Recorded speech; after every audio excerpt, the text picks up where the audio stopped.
Grassy Posse Packer Nation, welcome to an episode of Packcast, the podcast where you don't have to be a Packers fan, but it sure does help. I'm your host, Tom Grassi. Oh, and today, we got something special. After a 3-year hiatus, I am back with the man, the myth, the legend, the president of the Green Bay Packers, Mr. Mark Murphy. Mark, thank you so much for coming on again. Oh, it's my pleasure. Always enjoy it, Tom. Absolutely. It's been a while. It's been a bit, and lots of things are changing around Lambeau Field. Sure. Right? We got Titletown going in. We got lots of changes going on with the team, and I got to say I'm pretty excited for this season. Like about that, the expectations are pretty high. Yeah. No, that's good. Well, that's what you want. Yeah. And no, you're right. I mean, I think the consistency has served us well over the years. But I just felt it was time, and obviously Mike made some changes to the coaching staff. It was last year was disappointing. It was the first year we've missed a playoff since 2008. Yep. We're not used to losing, and we don't want to get used to it. No. I'm excited too. I mean, I think we've made a lot of changes, but starting at the top, I'm really excited about Brian Gutekunst. I think. Ted obviously did a great job, and of course. What he did for this organization.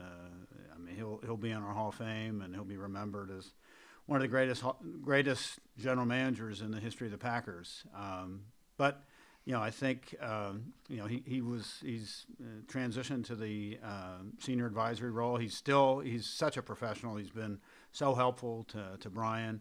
And still early, and we haven't had a regular season game yet. Yeah. But I'm very pleased with what Brian's done. I thought particularly during the draft. Yeah. That's obviously one of the most important of course. Days or a couple days for a general manager. I thought he handled himself very well, and you think about it. I think we really helped ourselves with the draft. Yeah.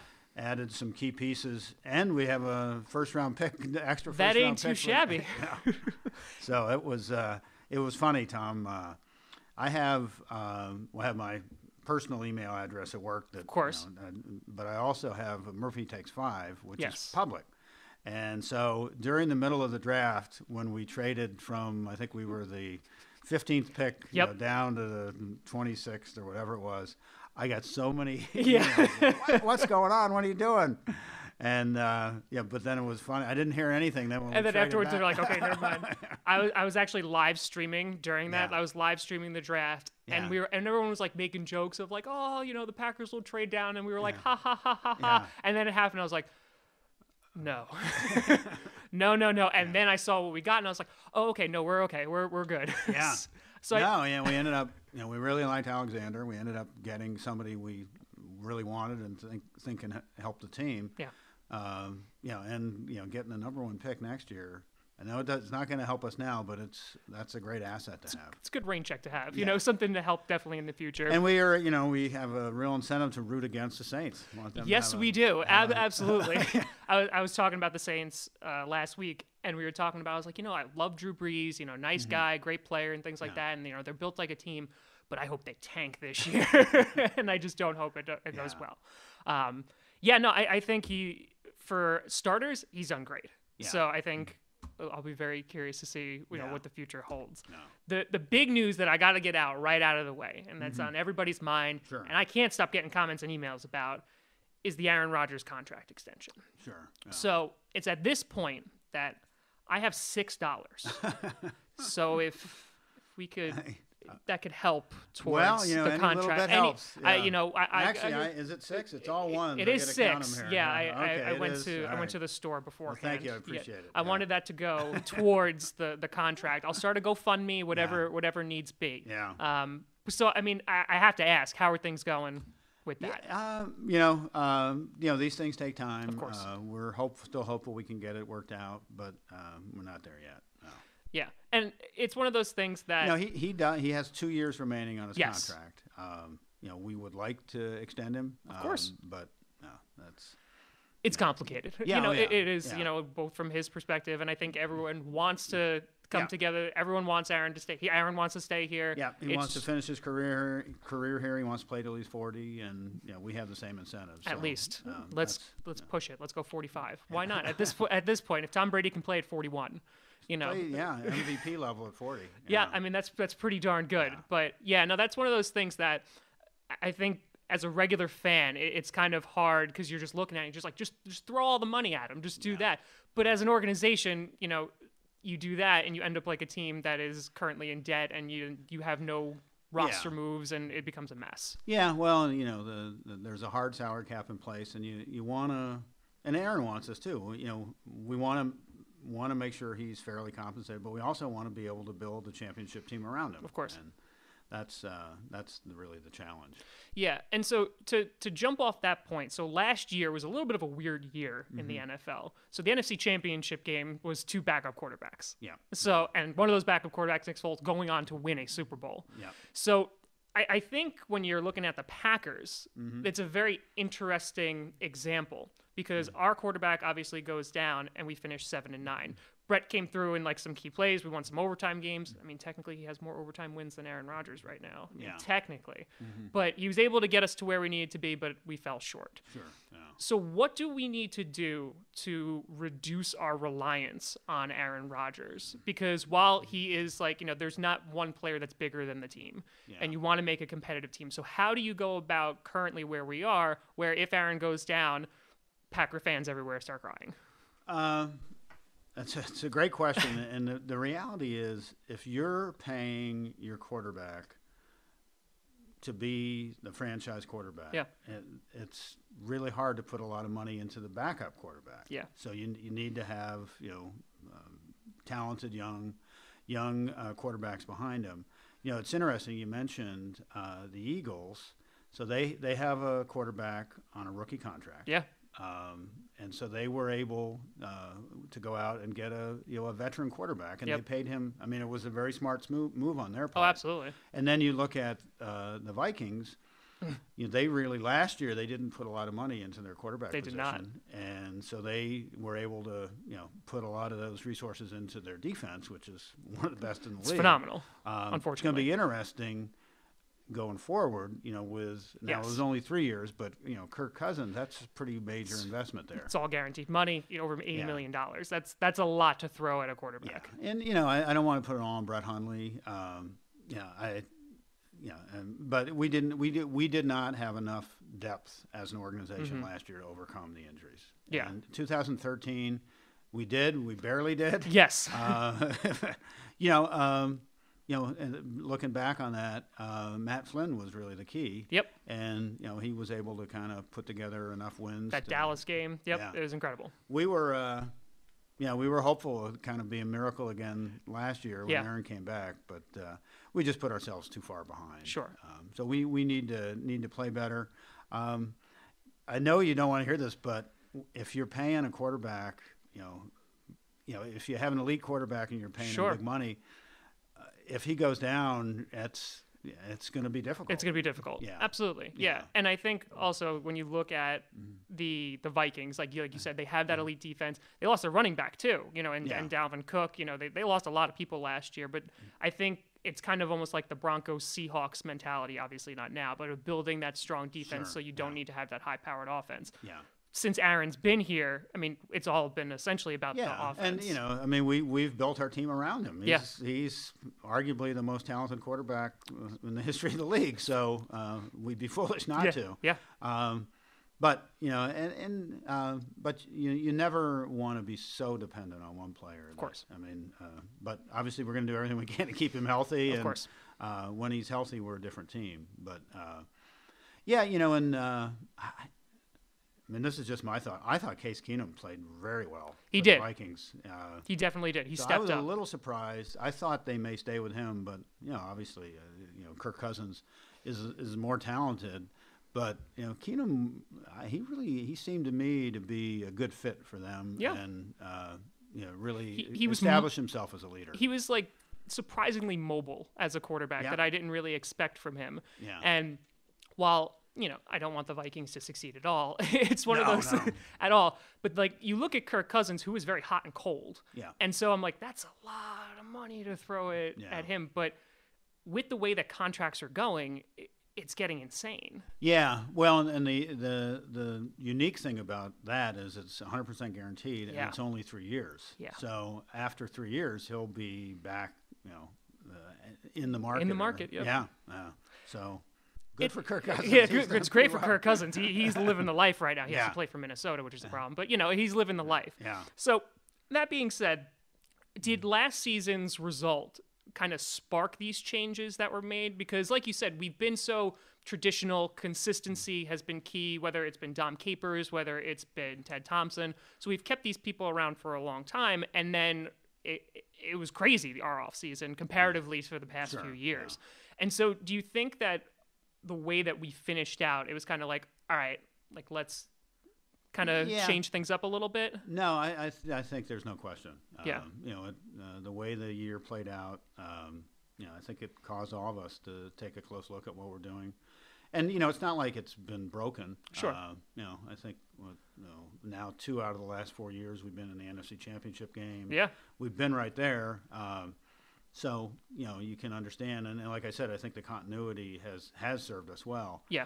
But, I think the changes, will help us. And I think, particularly you mentioned the defensive coordinator. Yes. And I'm excited to see what Mike Pettin can do for us. Yes. But, Dom, we won a Super Bowl with Dom. And, we did. He did some great things for us. So I don't want to forget that. Of course. But I'm also really excited about having Joe Philbin back. Yes. Somebody, I think we were at our best when, he and Mike were working together. And good old 15-1. Yeah. No, and Super Bowl. Yeah. It was 2007 to 11. Yep. We were very difficult to stop. Yeah. I think, you take a look. So Dom Capers, we the last time that we talked, we kind of relished over the Seahawks NFC Championship game, which I still haven't gotten over, but that's fine. Neither have I. I have nightmares about that. Because, at least when we lost to the Falcons in the NFC Championship, I was like, we were beat. They were the better team that day. Sure. Move on with our lives. That game will forever haunt my soul, but that's regardless. Well, it was one of those games, Tom, where everything that had to go wrong for us to lose did. Yeah. Yep. And things that normally would never happen. Yeah.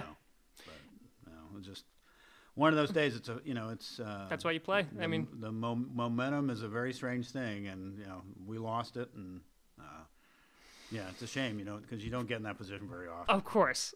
And so that being said, Dom Capers, longest tenured defensive coordinator in the league when we let him go. Yeah. And so he won a Super Bowl with us. And then I would say 2014, we got a little bit of a better defense, but 2011 was definitely surrounded by Aaron Rodgers and that ridiculous offense that couldn't be stopped. Yeah. I would say, for the majority of it, the defense really hasn't been, not just the focal point, but really hasn't been consistent enough. We've kind of been in the back half of the league and things like that.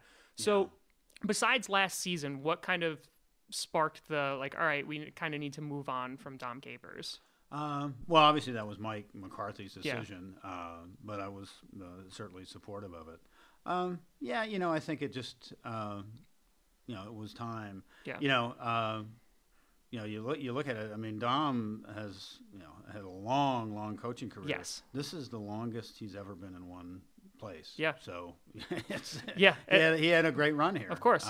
But that said, I think still the change was needed, and sometimes you need just a different voice. And nothing against Dom, but I think players have really responded well to Mike Pettin, and I'm anxious to see how it will perform. And that's what I'm seeing too. Whether reports, but I think the game that stuck out to me the most, I think actually was the Carolina game last year. Not just because it was just Aaron coming back, but I think the Panthers were in the red zone, and he saw what the defense was. He goes, "Oh, you've been watching tape," and then he's like, "Okay," and they audibled and just threw a touchdown. Yeah. And I was like, all right, something needs to change a bit, because that I think has been the frustration. But then again, if you look back, what was it, 2 seasons ago, when our run defense was a top 5 run defense for the first few games until we played Ezekiel Elliott. We have those. I think we have the personnel, and then now it's just a matter of bringing in Mike and kind of changing things up a bit. Yeah, and you look at it, over the last 5 years or so, a lot of our top picks have gone on defense. Yeah. And Randall and Rollins were 1 and 2, a few years ago. We haven't hit on a lot of our draft picks, and that ends up hurting you. Yeah. Yeah, well, I mean, I think there've been some communication issues that have hurt us in the past. Sure. And so hopefully we can eliminate those too. Yeah. So taking a look at the draft. So Yeah. I think Packers fans all over were very happy with how things shook up. Yeah. In that we got people were saying like to get Josh Jackson in the first and things like that. We got both of them. Yeah. So everyone was pretty happy. Got Oren Burks. People are happy about that too. Sure. Our punter looks amazing. So that's great. So with that being said, I'm always curious about this going into draft day. Mm-hmm. Is it you look at the board, best player available, you obviously have some that are targeted, or is it we need to fill these specific needs? Because our secondary has needed help. Yeah. So was that kind of like the goal going in of like, we're obviously going to get whoever falls to us, however it shakes up, because we never can predict it. But this is what we're looking for. Yeah, I think we have been under Ted, Ron Wolf before him. We really draft best player available. Yeah. But also with an eye towards needs. Sure. And if there's somebody, going back, and this is quite a ways away, when Aaron Rodgers was available. Yep. That wasn't probably our biggest need. Yeah. But he was. He was the best player available. Yeah, certainly in retrospect, it looks pretty good. Yeah. So and a lot of it, it's a feel, and that's where I was really impressed that the moment didn't seem too big for Brian. I think that's great. Yeah, he'd prepared himself and he was ready. He trained under Ron Wolf. Yep. and then Ted. So I was very pleased with that. And so when you were going through the process of picking the new GM, what kind of stuck out for Brian, like that made him the guy? Because there was a bunch of different contenders that were eligible for the job. I mean, I sent in my resume. I didn't get a call back, but that was fine. It's not a big deal. I just figured there was a thing with the mail, but it was okay. Brian. Well, first of all, I mean, he's somebody who's been with us almost 20 years. Yep. So I know Brian. I've had a lot of respect for him. But through the interview process, he really stood out. One of the things that we did was that I asked the candidates to provide me with the written reports on draft picks that we had taken in the last 3 years. Oh, that's so awesome. It was interesting to see, what was written 3 years ago about certain players. Yeah. And, for Brian's, they really rang true. That this is kind of what he was saying would happen with these players is what we ended up. What seeing. happened with those players? Yeah, that's awesome. Okay, Yeah. So he just seemed like and I think he's a great communicator. He's respected in the building. Good.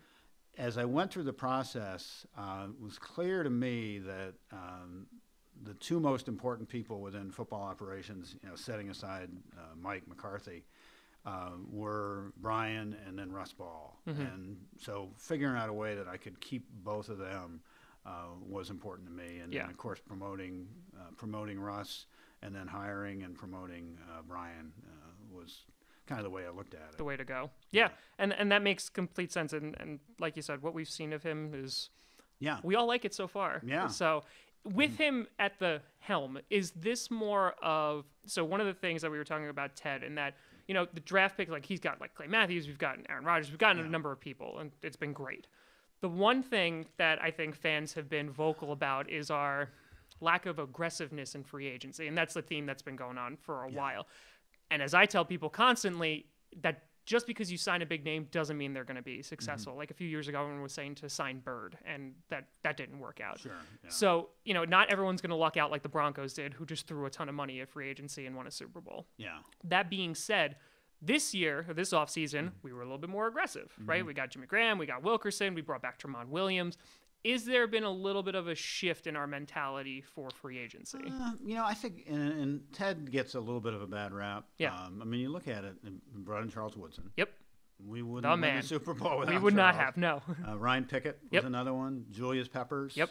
So it's not that he completely ignored it, but I do think Brian will be a little more aggressive. But there's you can also get burned. Of course. And so I think you got to think these things through. And for instance, like Muhammad Wilkerson, it's kind of a prove it deal. It's a short deal. So it's Jimmy Graham was a little longer deal. Yeah. But, he also has like the resume to prove it. Yeah. We're hoping we get like the Saints Jimmy Graham and not the Seahawks, but the Seahawks also made the guy block, and that really Chuck's like I don't do that. No, and Tramon Williams. I mean, he's obviously towards the end of his career, but played at a very high level, and he's been great to have back. I mean, just a real leader in the locker room. And I think it never ends. I mean, you have to keep looking, and with the cut down coming up after the fourth preseason game, that's an opportunity to really. That's where our scouts, particularly our pro scouts, that's where they're going to scour the wires, and if there's some players out there that are better than we have now, go get them. It's worth it. Yeah. No, and I think that at least that proving point of going out there, getting those big names, I feel like that kind of like put Packers fans at ease. And I have to say, like, it has to be, I don't want to say annoying, but like all the Packers fans are like, oh, they're going to trade for this guy, or like, why aren't they doing this, that, and that? I mean, there's a reason why you're working for the Packers and doing that. It's kind of like calm down. Yeah. Let us handle this team. Brian knows what he's doing. Yeah, exactly.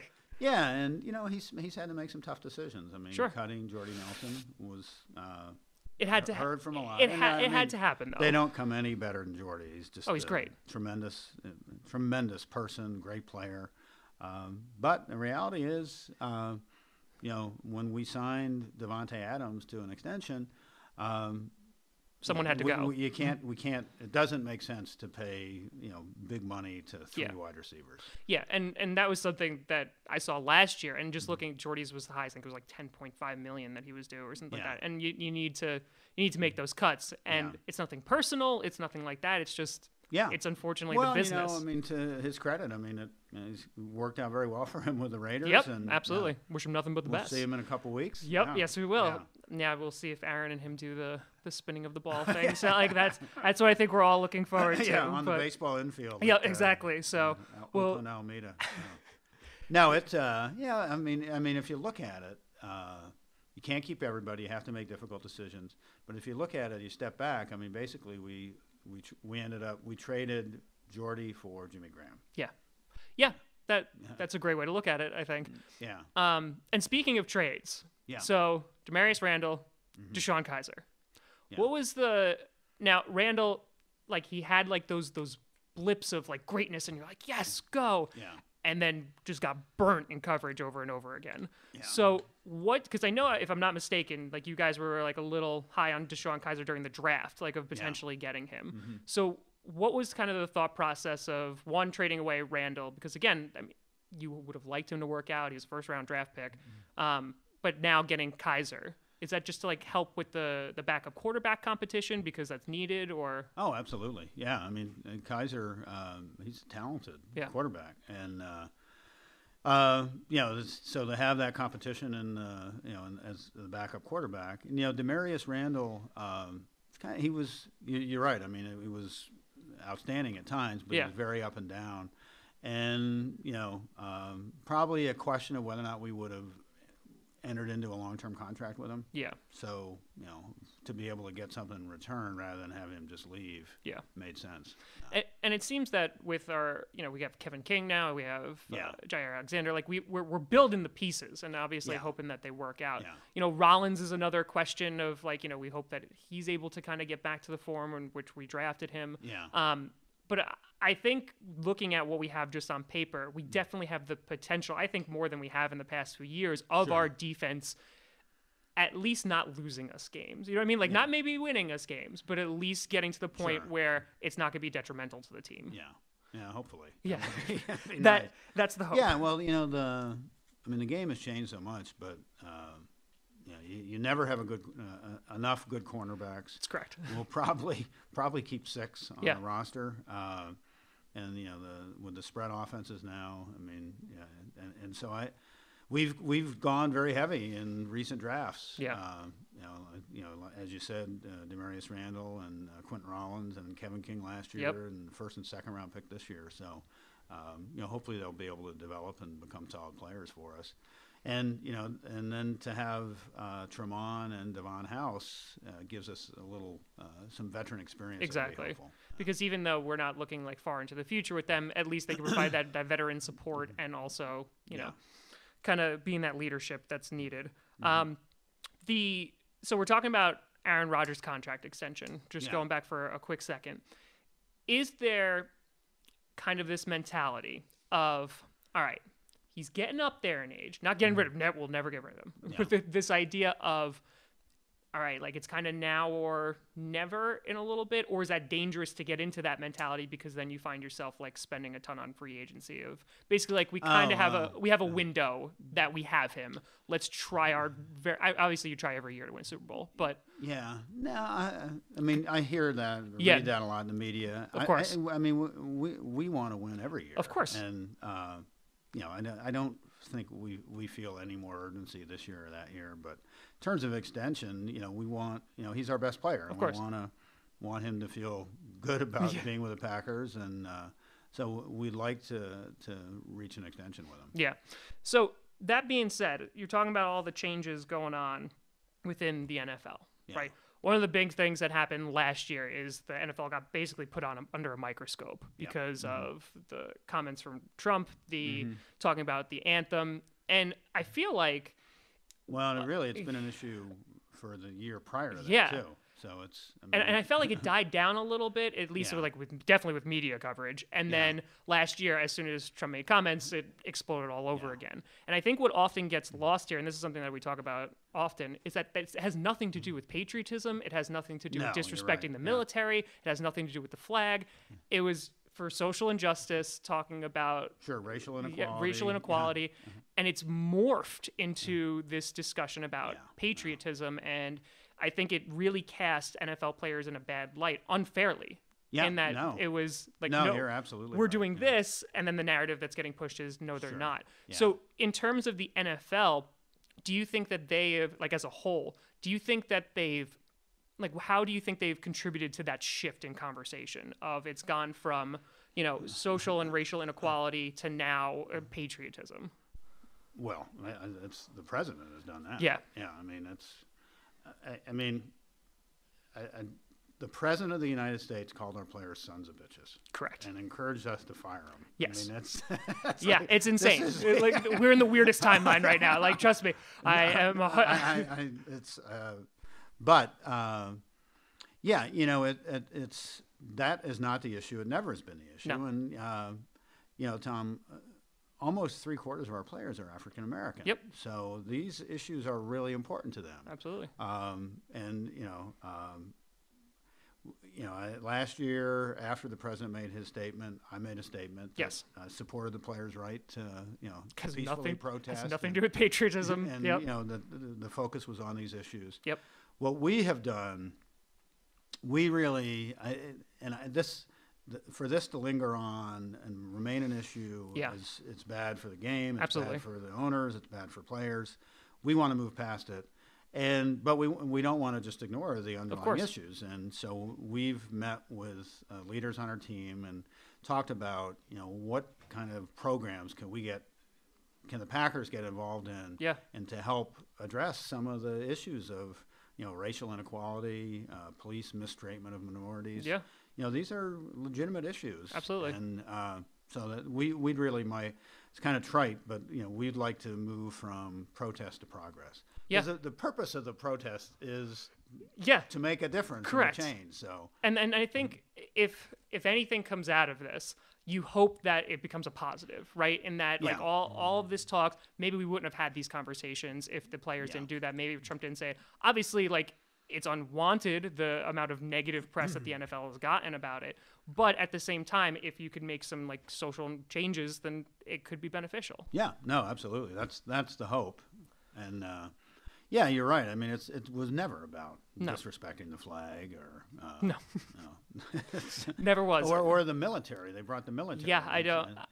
And I've been pretty vocal on it. And there's been people who completely support it, veterans who support it. It's the right to protest, it's the right to free speech, and then there's some, and you can understand if they're going with that narrative of they're disrespecting. Of course, people are going to be upset. Yeah. But I think it's very important to just keep pushing out the truth in that the problem. Like, that's not what's being Well, said. you know, I don't think it's all military. You know, my son-in-law served 10 years in the Navy, and he said, you know, we fought for the freedom. To do the that. freedoms that, you know, that's what makes America unique, is that we are free to, you know, and we have rights, and part of that is freedom of speech.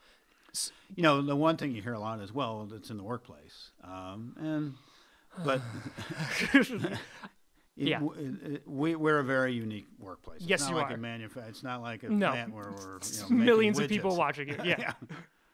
But that said, I mean, it's we need to resolve this. And, you know, we came out with a policy, and that policy's on hold now, and we are in the midst of discussions with the NFL Players Association, and hopefully those can result in a resolution. Do you think that gives you, so your work with the NFL Players Association, right? We talked about this last time, and going long. Does that give you kind of a different perspective because you've played the game, because you've worked with the Players Association so closely? Of being like, I understand where you're coming from. This is incredibly frustrating.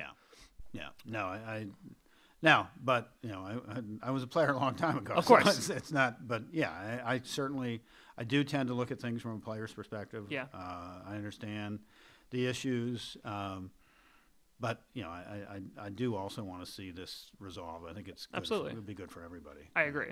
And do you think that the NFL? So when they came out with this policy, they did get a lot of.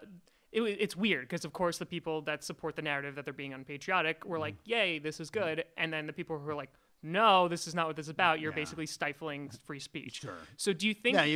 we've divided our fan base. Correct. Yeah. And Trump, this is a winning issue for Trump. Yes. You know, absolutely, because it plays right to the base, and, you know, it plays to... You know, it rallies him up and the whole 9 yards. So it just gives him. I believe he points. criticized the policy too. He said we didn't go far enough. Yes, he did. Well, he was just tweeting about it like last week, saying that, you know, like if you get suspended without pay if you go out. Like, you don't make these decisions at all. So that being said, do you think the NFL over the course of these past 3 seasons, realistically, do you think they could have handled it better in some aspects? So, like, for example, right now the policy's on hold, right? Yeah. Do you think it was a little premature to go like, you know, let's introduce this? Because you want something that makes everybody happy. Yeah, certainly in retrospect. Yeah.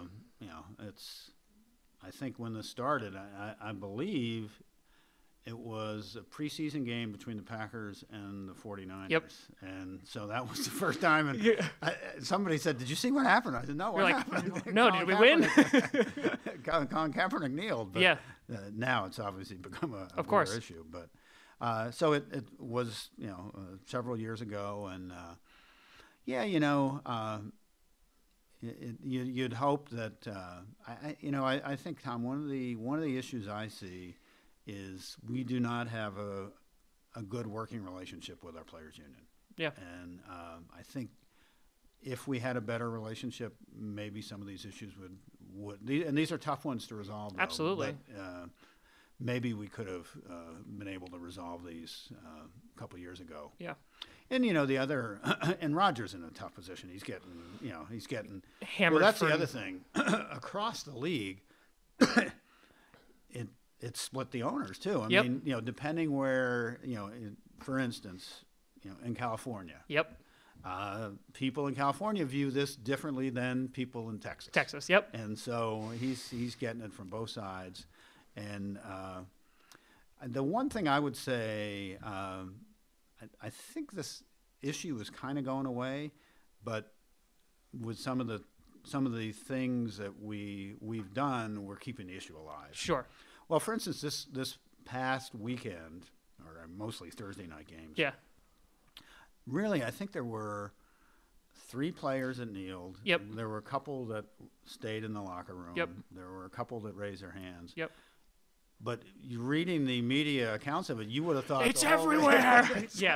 So it's I mean, but that's the media is gonna they're of course they're gonna do what they can, and I don't consider you part of the media, Tom. Thank God.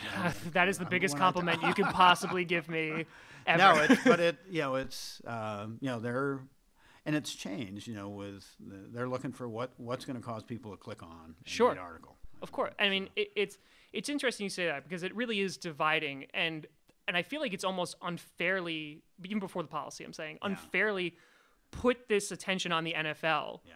And taking away from the whole reason why they're protesting to begin with, because this is a problem not just for the NFL, this is a countrywide problem. Society, Yeah. No. And so they're like, NFL, fix this problem. Yeah. And it's just like, hey, we're playing football. Yeah. And so But the league has a tremendous platform and exactly. we have resources, and we can make a difference. Exactly. Yeah. And so, while you have people who want to like shut it down and don't want to see it and things like that, you also, the NFL does have a rare opportunity to be like that leadership for change, and to kind of mark that on, because you look at any one of our players who gives back their time, money, effort to charities all over, these aren't people who are unpatriotic, that's just not the case. Yeah. And so I agree. And I think for the future, like looking ahead, obviously the players union is working, with the NFL right now, so they don't feel stifled and things like that. Where do you see this potentially going, or what steps do you think the NFL is going to take to kind of, I don't want to say like resolve it, because again, this is a bigger issue than just the NFL. Yeah. But at least within house, how are they going to kind of? Well, I mean, it starts with the discussions with the Players Association. If we can reach an agreement, I know there's been a number of different possible solutions discussed. Hopefully we can resolve it. And that really starts with the Players Association. Yeah. Yeah, no, I definitely agree, and I appreciate that. It's just, it's one of those things that, for example, like I made a video, this was months ago, about when the policy came out, and said, I completely understand where you're coming from, but I respect players' voices. It makes no sense to shut them down because Constitution, like that kind of thing. And people have unsubscribed. Like, people have said, like, there have been very vocal fans that said, like, we're not going to support you. I love the Packers, I love you, but I'm not going to support that anymore. Yeah. And I think that this kind of division, which is purely political, has really just unfortunately kind of been transferred over into the game. And it's pretty orchestrated too, Tom. Yes. The letters and calls that we receive all kind of say the same thing. That so it's. I'm shocked. Yeah. This is my shocked face. Yeah. Yeah, but it's bad, and and there are a number of fans that say, that's it, I'm sick of it, I don't want politics, not watching football anymore, the whole nine. And he Trump, when I say he, like, focuses on that, right? Of like, oh, the ratings are down and things like that, but the NFL like had the top like 5 rated primetime spots like again last year. Yeah. So it's getting blown out of proportion, not just by him, but also the media picking up on it and running with it. Yeah, and we're kind of the barometer because we're the one team that has to release our financial information. Yep.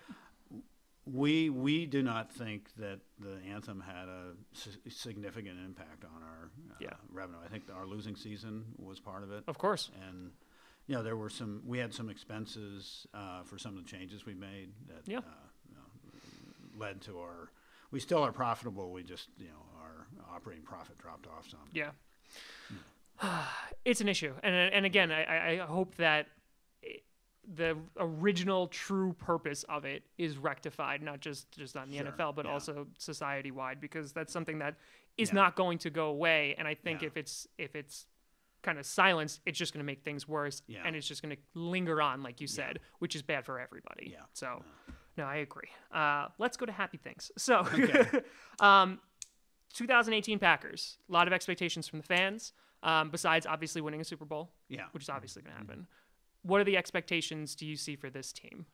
Yeah, I think realistically, it's to compete to win a championship. It starts in our division, and it's we've fared well in our division over the years, but I think it's getting more and more competitive. Oh yeah, I think it might be the best division in the NFL this year. We're close. I mean, I think the Lions are always there. The Vikings are obviously, I think they're right now, unfortunately, the team to beat. But with the team that we've assembled with Aaron Rodgers, I kind of always like have that glimmer. I'm like, I'll put him up against anybody. It's fine. We always got a chance. Yeah. No, that's the reality. I mean, look at with Aaron, when he's healthy, we've completely different team. Yeah. No, I definitely agree. No, expectations are high. The other thing that we haven't talked about, Tom, but it's our 100th season. So I was about to bring it up. That makes this year special. So we've had our Lambeau Field Live, where we take Lambeau Field across the state to major events. the Packers experience, the first 4 days of training camp was really well received. And then, the opening weekend, we're calling it Celebration Weekend. So we'll celebrate the 100th, start of the 100th season. We'll have alumni weekend. We'll have a concert with the Steve Miller Band. And then we play Sunday night, on NBC. Sunday Night Football, we'll play the Bears. Yep. And it's not the Giants and Cowboys, which I'm so happy about. I'm so tired of seeing that over and over again. Yeah. But yeah, no, this is, I think it's pretty darn great. And talking about Lambeau as a whole, like since I've been here, Titletown looks amazing. It's been great. It's turning Lambeau into this come any time of year. It's not just for the Packers anymore to have this full blown experience. You're bringing guys like, was it Billy Joel who came in last year? Yeah. You got Billy Joel in here. I think Notre Dame's supposed to play Wisconsin in 2020. Yeah. So I think we're, as Lambeau, as the experience is really just enhanced. And if you've either never been here before or you haven't been here in a while, like there's something new to see like every single time you come here now. We're trying to continue to invest in Lambeau Field, not only for maintenance, but of course. Making it even more of a destination. And we've put a lot of resources into Titletown. Yeah. And we may have talked about this. Of course, it was just kind of in the planning stage. It was still parking lots. But our research had showed us that Green Bay was at a big disadvantage relative to other similarly sized cities, and because of the small percentage of college graduates.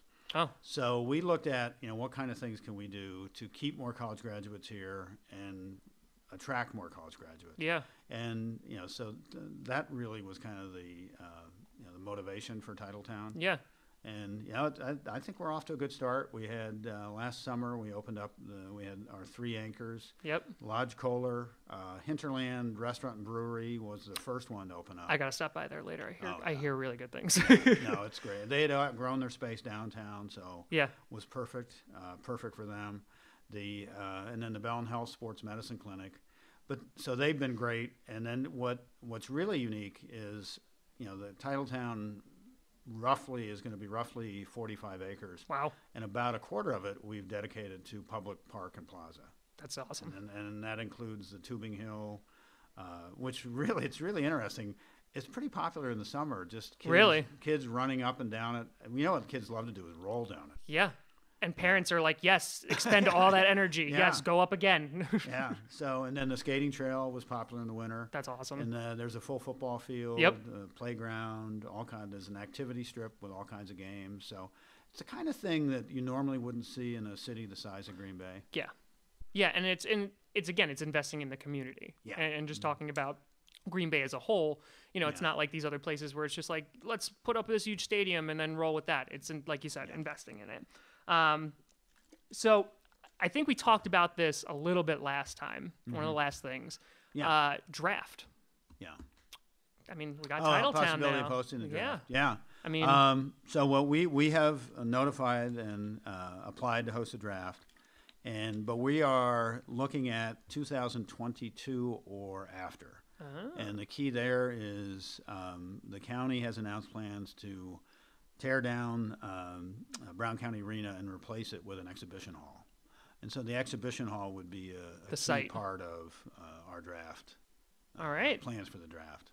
That's awesome. Because again, that just kind of brings, so like that's one of the reasons why people ask all the time of like, are you going to see the Packers in London and things like that? You can't give up a home game. Like that's one of those things, and that just brings even more to the town, which just makes everybody happy. Well, it's frustrating because we do want to play in London. Like you said, we can't give up a home game, but we travel so well to away games, and nobody wants to give up a home game against the Packers. Yeah. I mean, you look at like the opposite problem of like what's going on in LA right now in that like they can't get enough fans to come in, Sure. and it's all the all away guys. And the Packers, we're used to traveling very, very well. Yeah. They're coming to the Jets. I'll be at that game in New York. So it's right in my hometown. So we'll be there. Last and final thing. Last time we talked about all the charity work that your wife Lori and you do. Yeah. We talked about jazz. And so kind of where can people help support that? Because I was on the website, I was looking at the Weebly, how can they pitch in? It's called the Jazz House, and it's JAS House. So it's Journey to Adult Success. Yeah, and my wife, Laurie, has really been the motivating factor and crucial in this. And yeah, we've had foster children over the years, and we really saw a need that when they 18, they age out of the foster program. Yeah, and that's it. But they're really not ready. No. I wasn't ready. I was not ready at 18. I'm 27 and I'm barely ready. So we bought and established the house for children or young adults who've reached the age of 18, and it's really been great. So JAS House, right in Green Bay, and there's a real need here. Yeah. And it's something that I'm really proud for what Laurie has established. It's amazing. And they can go online and find ways to support and everything like that. Yeah, wonderful. Yeah. Fantastic. Well, Mark, it has been a pleasure. Yeah, well, thanks. Thank you for sitting down with me again. I appreciate it. You going to the game Thursday, or I might be attending. Okay, yeah, good. We'll see what happens. Yeah. But Mark, it's been great. Check out the Jazz House online and check out TomGrassiComedy.com. Thank you so much for watching. I'm Tom Grassi. That's Mark Murphy. And as always, go Pack Go.